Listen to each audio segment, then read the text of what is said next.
bom fitarom khiba tronglawbigi imung anigi yumbu sing amasung khunja singgi wakat security ne question tuna ngak sidaga karamna bom fitarom bano rambo ngarang wangu sandang khongda halwara banupa sahi yang khaitarum musuraba ma turenda lupkhibadagi sing maibo za saturana ngasi nongalakpada phangkhre tronglawbi maning guru khanada leramba ID security force no khotre Pibam Pagalakri Paubadi Chief Minister na Kuki Zogi District Singda Lagoidabani, Kuki Inpi Manipur. Surachanpur Popi Thaba Thinglubu Soseng Wakaramagi Yum Sidoklamle.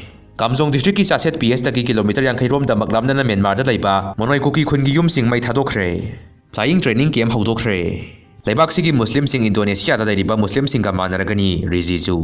Kuki Lalhawama Odisha Tuna Sikre. Istiarasi da NPG amasung Thawgi Awat Palaide Haributu Aranbani, Director.